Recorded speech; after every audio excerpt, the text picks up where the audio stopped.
I'm not a man who's quick to assume. Life's too short for that. I wait for things to unfold, watch the pieces move, and when the time's right, I make my move. But then, she dropped it on me like a dead rat in the kitchen. I'm going away for a while, Claire said, standing at the counter in our small, sterile kitchen, flipping through her phone. The faint glow of the evening light spilling from the windows caught her hair just right, making it shimmer, like she was lit by some invisible director putting on a show, perfectly crafted, even in the mundane. I didn't say anything at first, just leaned against the doorframe, watching her, letting it sit. The words hung in the air like a bad smell. "Where?" I asked, finally. The answer was already written on her face. A twist of something, guilt, or maybe just the thought she could get away with it. "It's a solo trip," she said, keeping her eyes on her phone. "Work stuff. A retreat, I guess. Anyway, I booked it already. It's just me for a month." I should have been shocked. I should have seen this as a cry for help, some deeper issue she was too afraid to admit. But I didn't.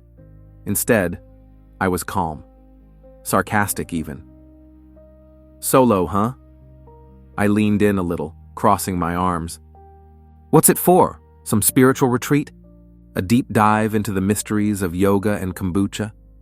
She smiled a little, but it was one of those tight, controlled smiles, the kind people wear when they know they're on thin ice and they're trying not to crack it. "Something like that," she said, and the way she said it made me think of something I couldn't quite put my finger on. But I didn't ask. Not yet. I'm not a fool. I've been married long enough to know when there's a story behind the story. And when there's a story behind the story, you don't force it out. You wait. You let it slip. "Perfect timing," I said, stepping away from the doorframe and into the kitchen. I grabbed a beer from the fridge, cracked it open, and leaned back against the counter. I was just thinking I could use some time off too. She didn't answer right away, which was the first sign that something was up. She didn't even look at me when she replied. "I've been planning this for a while," she said, her voice a little higher now, like she was trying to sell the lie. "It's not a big deal." Sure, I said, taking a long pull from the bottle. The bitter taste of it cut through the air between us. I mean, who needs a heads up when you've got a full schedule, right? It's just funny timing, that's all. Her shoulders stiffened a little at the word funny. It wasn't a word I used often, but when I did, it usually meant something wasn't quite right. Claire had learned to read me over the years, though, and she probably already knew where I was going with this. "I've just been under a lot of pressure at work," she said, finally meeting my eyes for a split second before looking away again. "With the new project and everything? And the—" She paused like she was reconsidering her words. "I just need some space, you know?" Space. That word again. Space like it came with a view and room service. I pictured vacuum, but I didn't say anything. Just nodded, my gaze narrowing slightly as I watched her continue to fiddle with her phone, pretending to scroll through messages. "Yeah, I get it," I said, finally breaking the silence. "I'm sure you'll find plenty of space." A whole month of it. She didn't look up from her phone, but I saw the way her fingers tensed, just a little. The way her lips pressed together for half a second before she let out a breath. It was a lie she was feeding me, and I could taste it like vinegar on the back of my tongue. "Well," I said, breaking the stillness, "when do you leave?" She looked at me then, her face blank.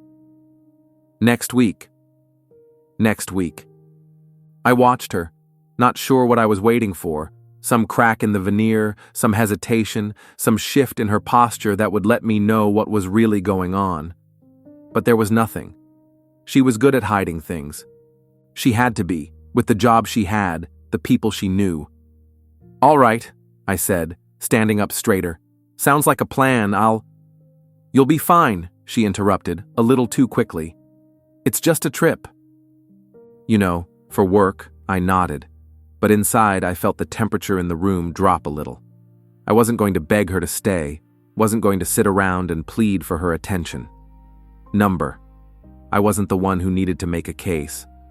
She had to make a choice, and I wasn't going to beg for that either. I took a slow breath, trying to figure out what to do next. My mind clicked into place, the familiar hum of my brain working its gears, looking for the angles, the gaps, the little things she'd left unsaid. And that's when it hit me. The timing. I wasn't stupid. She was planning to disappear for a month, and she wasn't telling me everything. There was a gap. I could feel it in my bones. And if there was one thing I'd learned in this marriage, it was that if something didn't add up, it probably didn't. But I kept that thought to myself. I smiled, just a little. "If you need space," I said, looking her dead in the eye, "I'll get you a map." She laughed, just a quick, nervous laugh. Very funny, but her eyes said it all. If she needed space, I'd give her a map. I hadn't planned on spending my nights obsessing over Anne's solo trip, but sometimes the mind does things when it's left alone too long. I'd get home from my night shift at the transit authority, crawl into bed, and try to close my eyes, but all I could see was her back turned, packing her things, making plans I wasn't invited to. A week had passed since she dropped the bomb on me, and the air between us had turned thick with quiet. It wasn't the kind of quiet that comes from comfort. It was the kind that settles in when a lie is hanging out there, just waiting for someone to acknowledge it. And I wasn't about to be the one to ask the questions. I'd spent enough time tracking down glitches in the city's transit system to know how to follow a trail of breadcrumbs. People leave details behind. They always do. Which was how I ended up with a phone in my hand, scrolling through Laura Pike's texts one night, just after midnight. "Got any gossip?" I typed, leaning back in my chair at the transit control center. It was just me and the monitors, the hum of machines filling the empty hours of the night. A few seconds later, the screen lit up with a string of messages. "Laura, gossip?" "Always. But about Anne? Why, what's up?" I didn't answer her right away. Laura had a tendency to overshare, and that's why I kept her close. She was Anne's friend, a harmless enough presence in the background. But harmless friends have a way of slipping up when they think no one's listening. Me, just wondering if she's got any work friends tagging along on this solo trip. "Laura, work friends? You're kidding, right? She's got a guy named Colin with her. He's a district manager at Pulseform. They're all in on some big project together. But I thought you knew that already. Isn't he like a co-worker?" I froze for a moment, staring at the screen. I felt my jaw tighten. Me. A district manager, huh? Interesting. And when's he supposed to be there? Laura. I think it's the same dates as Anne's trip. I've seen them together a couple of times. Anne's been doing a lot of marketing events lately. You know her, she likes to keep it quiet about certain things. I ran my fingers over the keys, wondering if Laura knew just how much information she was feeding me. Colin, district manager, same dates. It was too much to be coincidence, and yet it didn't surprise me. Claire was good at managing optics, but she was slipping. She always did when she thought no one was watching. I leaned forward, tapping out a response. Me. Got any photos or proof? You know how she is with details, Laura. Check her Instagram. She posted one from that rooftop launch party last week. Colin's in the background. There's one where he's literally holding her hand. I didn't think much of it at the time, but now it's making sense. I didn't bother to ask if Laura was trying to warn me. Her message was as obvious as it was unnecessary. I already knew what was happening. The clues were lining up, and I had no intention of ignoring them. I thanked her, closed the conversation, and logged into Instagram. Sure enough, there it was. A post from Anne's account, a picture of her, smiling in a sleek white dress, her arm linked with Colin's. They were standing on the rooftop, the skyline behind them stretching into the distance. It looked like a high-end promotional event. No big surprise there, but the way she was leaning into him, her hand on his arm, that wasn't business. It was all there, plain as day. And it hit me. This wasn't a romantic getaway. She wasn't getting space. She was planning something. I stared at the photo, wondering how long I'd been blind. How long had this affair been going on?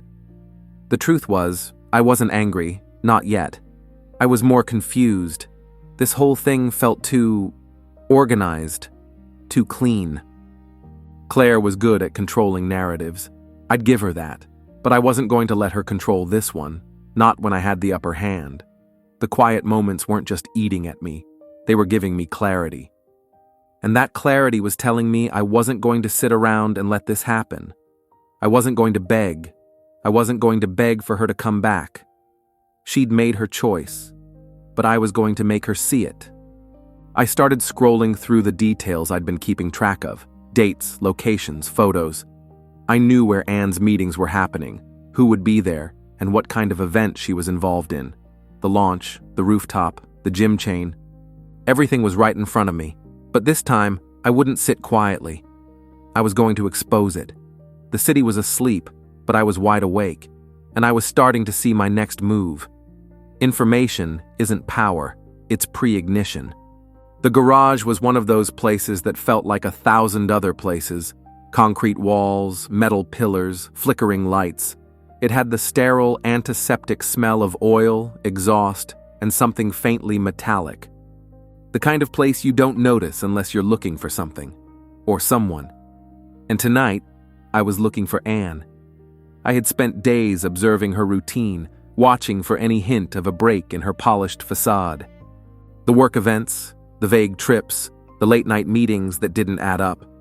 Tonight, she'd said she was working late again. Same excuse, same timing. I followed her. I wasn't trying to make it obvious. I wasn't trying to catch her in some dramatic moment. I just needed to confirm what I already knew. She parked in the usual spot, the far corner of the garage where the dim lights made the shadows deeper.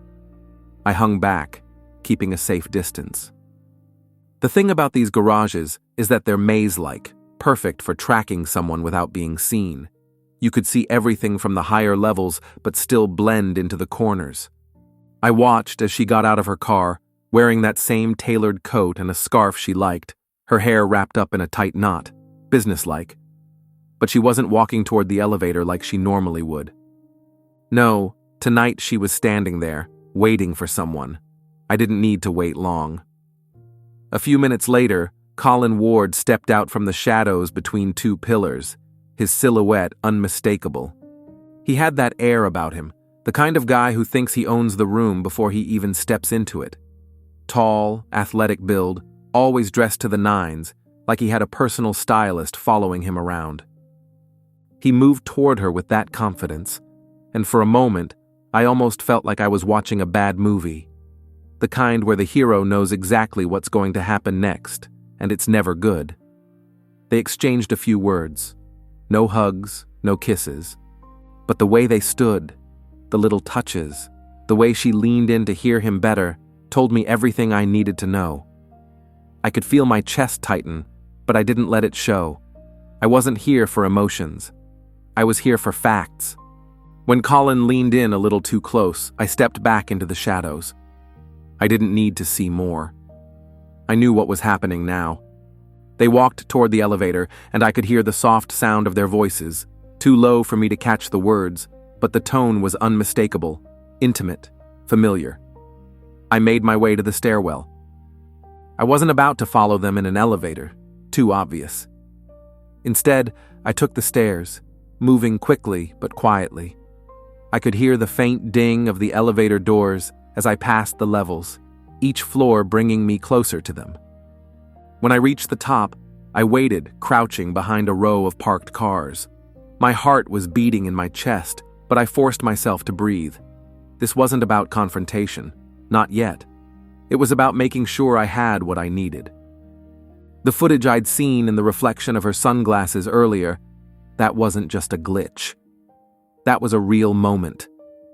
I finally saw them exit the elevator, just a few steps ahead of me. They didn't look back. I stayed hidden, watching as they walked toward the far end of the garage, their bodies angled toward each other. I didn't need to get any closer. I had what I came for. As they disappeared around the corner, I felt a strange calm wash over me. I wasn't angry. Not yet. But I was ready. This was going to get interesting. I met his reflection in her sunglasses before I met him. The air on the boardwalk was crisp, the kind of cold that bit at your skin but didn't freeze you. It felt like the city was winding down for the night, with only a few tourists milling about, shuffling in and out of the dimly lit shops. The water was dark, but the occasional splash of a boat in the distance kept it alive, reminded me that there was still movement in the world, people still living their lives, oblivious to the details slipping through their fingers. I was standing at the coffee stand, leaning against the counter as Eli Boone, the boardwalk security guy, made small talk with the barista. Eli had been around forever, an old hand at this gig. He knew everything that went down on the waterfront, and if you needed information, Eli was your guy. And tonight, I needed him. "Got any space for me next Friday night?" I asked casually, watching Eli's reaction as he poured himself a cup of coffee. "Space for what?" Eli asked, giving me a side eye. "Got a late-night rendezvous planned?" I let out a half chuckle. "Maybe. Just need a little real estate for a party. I'm thinking Pulseform's rooftop event." "I know it's invite only, but you've always been good to me, Eli." He raised an eyebrow. "Pulseform, huh? They don't usually like to let the riffraff in." "Maybe I'm not riffraff anymore," I said with a smirk, throwing a 20 down on the counter. "Look, just give me a heads up. You know I'm not the social type, but it might be good for business. Or, just good for me." Eli studied me for a moment, then shrugged, slipping the bill into his pocket. "I'll see what I can do. You know how it goes. If you need to get on the list, I can make a call." "Appreciate it," I said, my voice calm, but inside, the plan was already starting to form. If Claire was going to show up with Colin and parade their little affair around, I was going to make sure the whole damn thing had an audience. The rooftop launch was the perfect venue. It was about more than just the exposure. It was about control. I didn't need to yell or scream. I didn't need to confront her. I didn't need to beg. No, I just needed to show up. To show everyone else what was happening behind closed doors. And that's exactly what I was going to do. Later that night, when I got back home, I walked into the apartment, closing the door behind me. Claire was sitting on the couch, laptop in her lap, clicking through some marketing spreadsheets. She didn't look up as I walked in, but I could hear her breathing a little heavier, like she was bracing for something. "Big plans for next week?" I asked casually, leaning against the door frame. She didn't look up. "Yeah, lots of work stuff. I'm busy. You're working nights anyway?" I chuckled, a sharp edge creeping into my voice. "Funny how it all seems to work out for you. Just a coincidence, right? You're really busy, I'm really busy, and somehow this solo trip just happens to line up with everything." She froze for a second, fingers stilling on the keyboard. "What are you talking about?" I took a slow breath, keeping my voice calm, steady. "Oh, nothing. Just curious. Thought I'd let you know I'm planning my own little getaway next week, too." She finally looked up, eyes narrowing. "Where are you going?" I didn't break eye contact. "Oh, just a little event downtown. Pulseform's rooftop launch. Figured I'd swing by. I'll be there as someone's +1. Her expression faltered for half a second, but she quickly recovered, her lips tightening into that controlled smile. "You're really not going to let this go, are you?" "Let what go?" I asked, not breaking my gaze. "Just thought I'd give it a shot. I might not be on the list, but I know a guy who can get me in. Maybe we'll even bump into each other." Who knows? Her smile faded, and I could see the tension in her shoulders. She didn't say anything else, but I knew I had her right where I wanted her. She wasn't the only one who could play this game. She wanted distance. I wanted altitude. The transit office was quiet. The hum of the monitors and the soft clack of my keyboard were the only sounds breaking the stillness. I sat in the break room, scrolling through the files on the tablet that had become my new favorite tool. This was my world now: tech, data, and patterns. It was the only thing that made sense when everything else was spinning. Claire hadn't said much about her solo trip since our conversation, but the silence between us had grown louder. I didn't need to say anything more. I wasn't playing the passive-aggressive husband. I was playing the observer. I'd been digging through our shared digital space, calendar entries, memos, voice notes. It felt invasive, but it wasn't. These weren't the things she meant to hide. It was the careless little things, the parts of the life we built together that slipped through the cracks, and those cracks were getting wider. She hadn't deleted them. She hadn't hidden them well enough. I found the voice memo first. I didn't need to listen to it, but I did anyway. Anne's voice came through clear, rehearsed, like she was practicing something. She was speaking as if she was talking to herself. No audience, no one else in the room. It wasn't the kind of voice you use when you're speaking to a friend or colleague. It was too controlled, too distant. "I've been thinking about it," her voice said, calm but deliberate. "We've both grown, right? It's just that we need different skylines.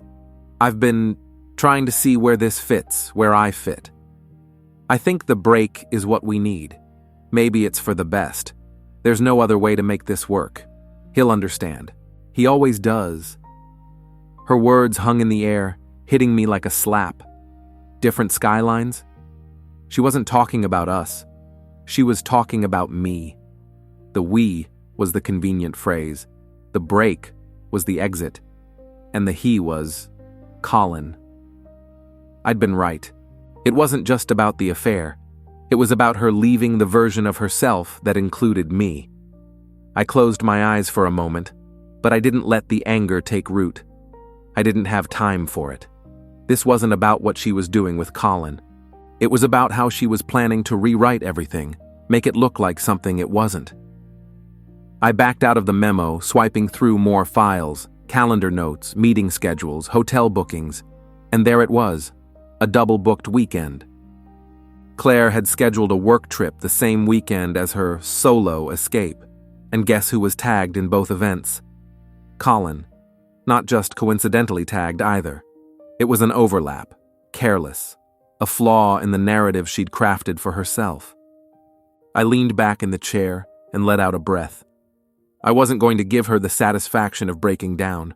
I wasn't going to let her see me react. But I knew I had everything I needed. I wasn't just going to show up at Pulseform's rooftop event next week. I was going to make sure everyone else knew exactly what she'd been doing behind their backs. And when I walked away from this, I would have my dignity. It wasn't about revenge. It was about making sure she didn't get away with it. I leaned over, typed out a quick message to Laura. Me. "Any idea where Colin will be next weekend? I've got a little business with him." I hit send, then put the tablet down. It was time to let the pieces fall into place. People practice the truth like a speech. I prefer the live show. The weekend arrived with the kind of cold wind that makes your eyes water and your hands ache. The boardwalk was alive with activity. People bundled up in jackets, wandering in and out of the shops, drinking overpriced coffee and trying to ignore the chill in the air. The crowds were a mixture of tourists and locals, the kind who'd never been to the beach without a coat on. But to me, it was the perfect backdrop for what I had planned. Eli had come through for me, securing a spot on the guest list for Pulseform's rooftop launch. I didn't need the invitation. I just needed to be there. If Claire was going to show up with Colin, then I would make sure everyone else saw exactly what was going on. That was the point. It was a game of optics. And the crowd? They were my audience. I made my way down the boardwalk, slipping through the crowd with ease, my eyes scanning the area, watching the flow of people. I wasn't looking for Anne, not yet. I was looking for Colin. He was the key to everything. He was the one who thought he could play the role of the clean-cut, professional lover without anyone noticing.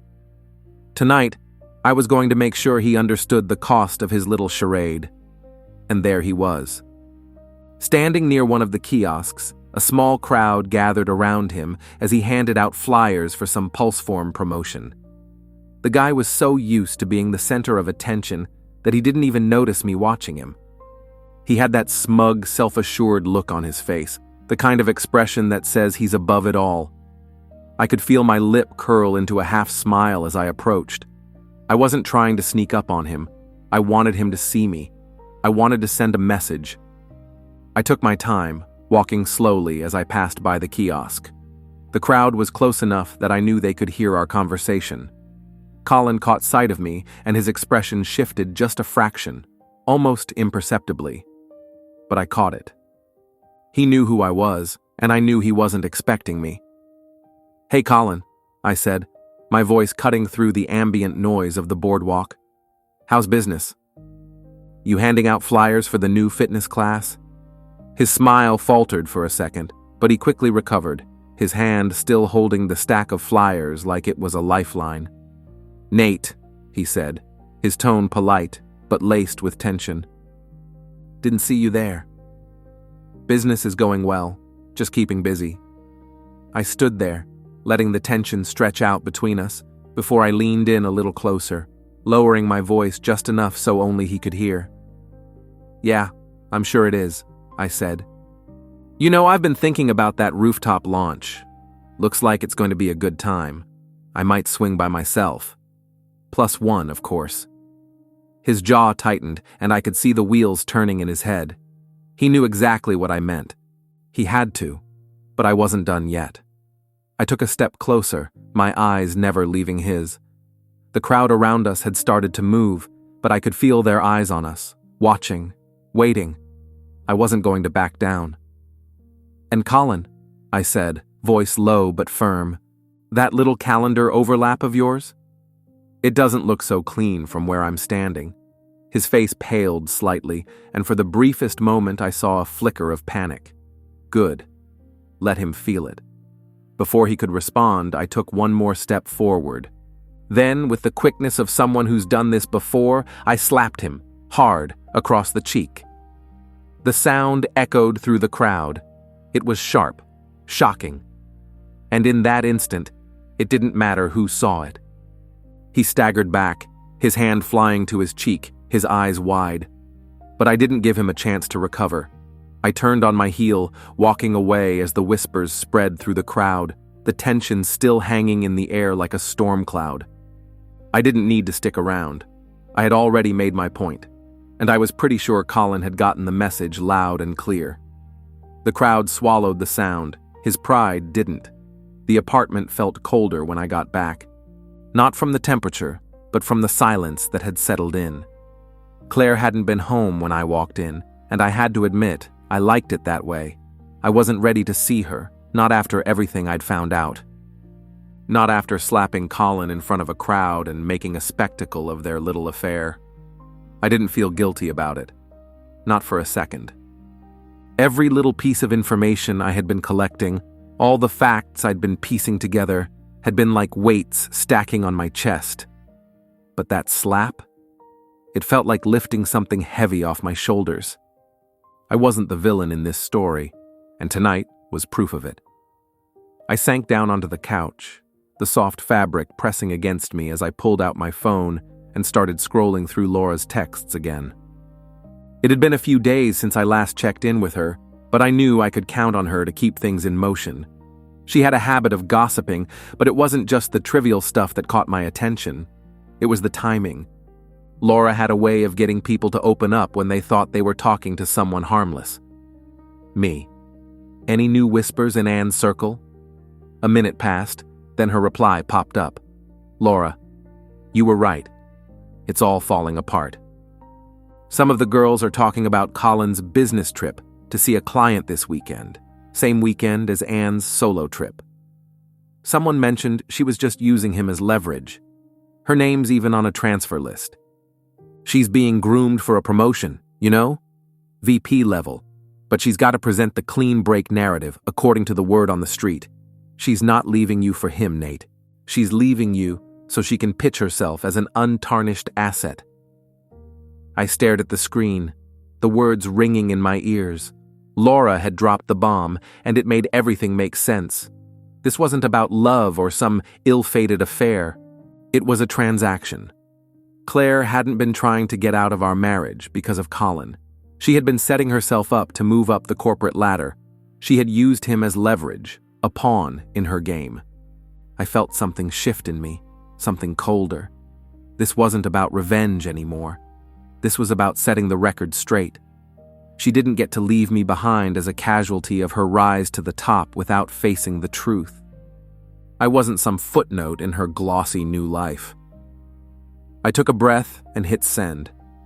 Me. I want to make sure she knows I'm in on the whole story. I'm showing up at that launch, Laura. I'm not sitting in the shadows anymore. It was almost too easy. Claire had played her hand with such precision, but the truth had a way of sneaking up on you.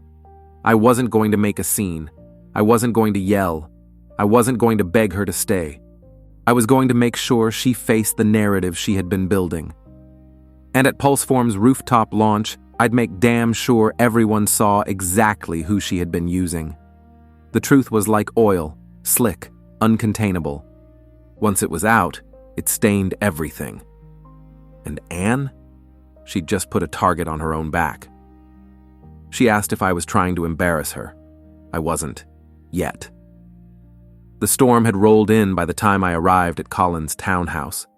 The wind was howling, whipping the rain sideways, and the streetlights flickered with each gust. It wasn't the kind of night that invited calm. It was the kind of night that made the world feel alive, chaotic, raw, and full of potential. I hadn't called ahead. I wasn't here to make small talk or set up an appointment. I wasn't here to ask for anything. I was here to make sure Colin understood something that had clearly escaped him. His house sat on a quiet street, tucked behind rows of old trees. It wasn't impressive, not in any grand way, but it had that sleek, minimalist vibe, exactly the kind of place someone like him would choose.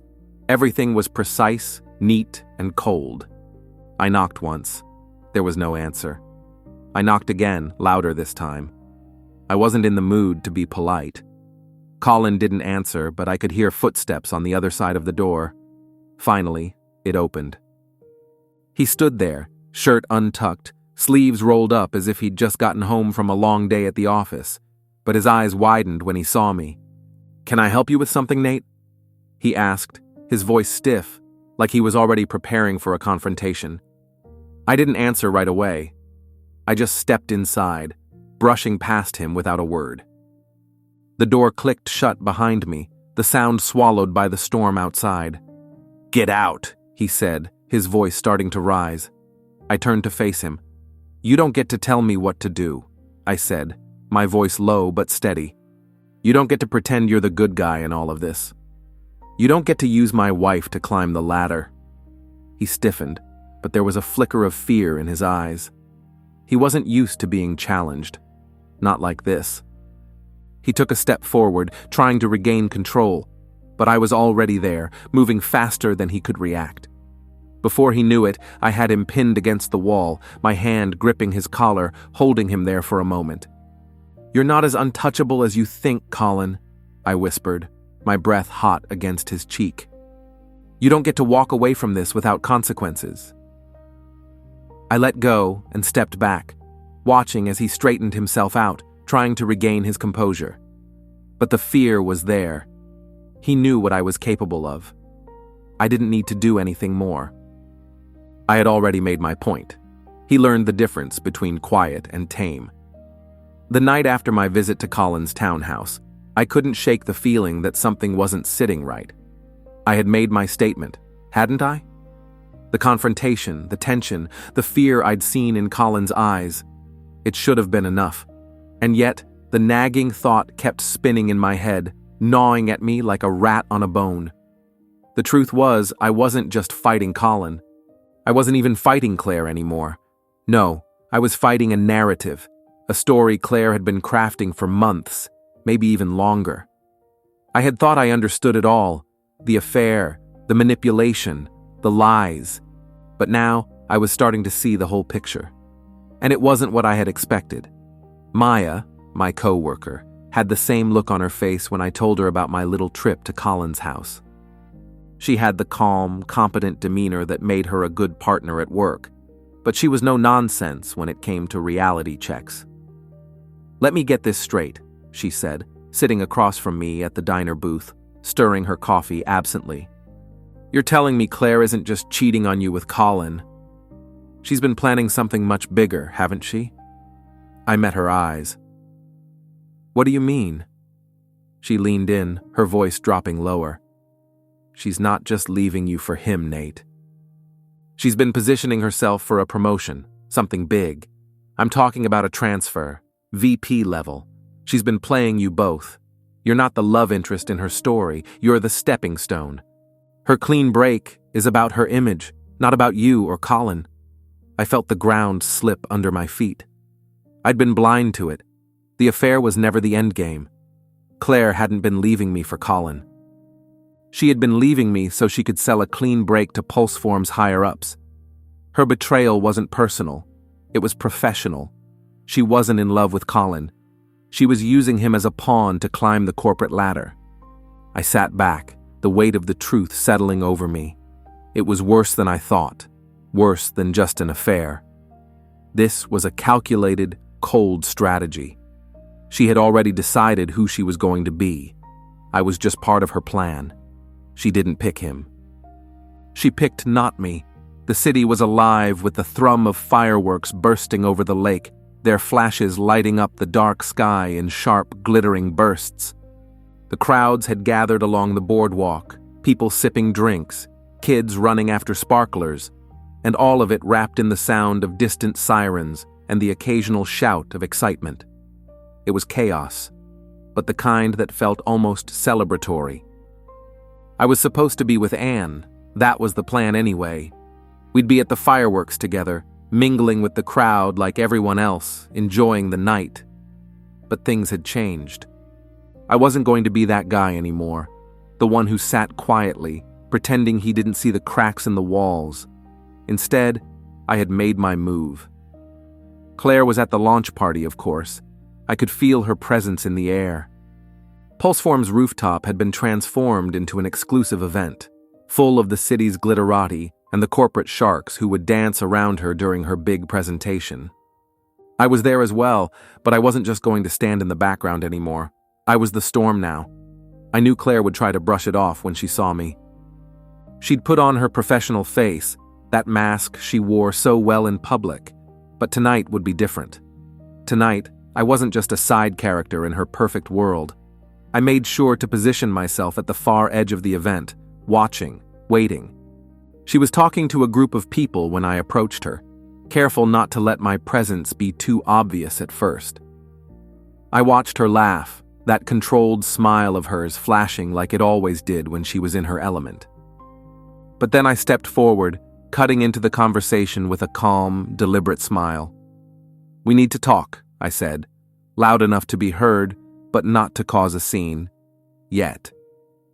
Her expression faltered for half a second before she masked it again, but I saw it. The moment of recognition. She knew. "I'm not doing this here," she said, her voice tight, trying to regain control. "Right here's fine," I said, stepping closer, so close that I could feel the tension in the air between us. The fireworks, the chaos, the city cheering. Just like your clean break. Too much noise to hide in. She was silent for a beat, her eyes darting around the crowd, calculating. But I wasn't done. Not yet. I wasn't asking for answers. I wasn't going to beg. But tonight, Claire was going to feel the weight of everything she thought she could control. Tomorrow she would need a story. I'd bring one. The rooftop was a sea of lights and people, the glow of the city stretching in every direction. The wind had picked up as dusk fell, making the air crisp, the view even more striking. I stood on the edge, hands in my pockets, watching the crowd mingle below. Claire was somewhere among them, her bright smile no doubt shining under the harsh lights, playing her part perfectly. The launch party was exactly as I imagined, polished, sleek, filled with important people from Pulseform and the city's elite. Claire was at the center of it all, the darling of the event, presenting herself as the picture of success. But tonight wasn't just about her. It was about showing the truth she'd buried under layers of charm and lies. I'd arranged everything, of course. A sizzle reel, just like the one Claire had worked on for weeks. Only this time, it wasn't a highlight of the event. It was a prelude to the unraveling. I'd submitted her voice memo, the one she'd thought no one would hear, the one where she talked about compatibility, about needing a clean break, rehearsing the lines that had set her course to the top. The reel would play at the start of the event, the screen flashing Anne's own words, her truth, before anyone could stop it. I'd made sure of that. I watched her from the shadows, her back to me as she talked to Colin, her professional mask in place. I could almost hear her words, but I wasn't interested in what she said anymore. I already knew the script. It wasn't long before the tech team began queuing up the reel. The sound of the crowd died down as the lights dimmed. I stood still, waiting, watching the moment unfold. And then, the projector flickered to life. The opening frames of the reel flashed on the screen, and the crowd grew quiet as Anne's voice filled the air. We've both grown, right? It's just that we need different skylines. I think the break is what we need. Her words echoed, cutting through the celebration like a knife. I watched Anne's face change in real time. The shock was visible, her smile faltering as the words she'd recorded months ago looped over the speakers. The awkward pause in the room was enough to make her blood run cold. Colin's face twisted in confusion, then irritation as he looked at her, and I stepped forward, ready to finish what I'd started. One more layer, then we drop. The room was silent, the projection still flashing her voice, replaying every carefully crafted lie she'd told herself. I could feel the tension crackling in the air, an electric hum vibrating through the crowd. Claire was frozen, her hand clutching the edge of the stage as the words from her voice memo continued to echo over the speakers. She was done. It was over. I could see the realization hit her, a sharp intake of breath followed by the tightening of her jaw. Her eyes darted to the tech team, but it was too late. The damage had been done. The truth was out. Her polished, perfect image had shattered, and she was standing there, exposed. I didn't need to say anything. The crowd's murmurs spoke louder than any words could. People were starting to shift uncomfortably, their glances bouncing between Claire and Colin. Claire didn't have the luxury of pretending this wasn't happening. Not now. She turned toward me, her face contorting in anger and disbelief. "You did this," she hissed, her voice barely above a whisper, but it was the kind of whisper that cut through everything. "You have no right." I stepped forward, not bothering to hide the satisfaction in my expression. Right? I had every right, Anne. You didn't just lie to me. You lied to everyone. My words were steady, calm, but the truth behind them hit harder than any confrontation ever could. Her gaze shifted to Colin, who stood frozen, still trying to make sense of the situation. He didn't say a word. The man who thought he could play the part of the lover without consequence was now standing on the precipice of public exposure. He was just as caught in the tide as she was. "Are you done now?" I asked, my voice low. "You wanted distance? You've got it. You wanted a new story, Anne? I hope you've prepared for the one that's about to be written." For a moment, it felt like time stood still. The room buzzed with whispers, but none of them reached me. I wasn't interested in the audience anymore. I had made my point. And now, it was time for the final act.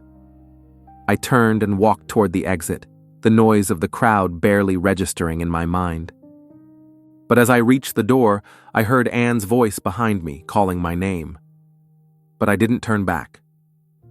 I stepped outside into the crisp night air, the fireworks still going off in the distance, their bright flashes lighting up the sky. The city felt alive, electric, and I was walking away from it all, from her, from him. And I knew one thing for sure: I had taken back control.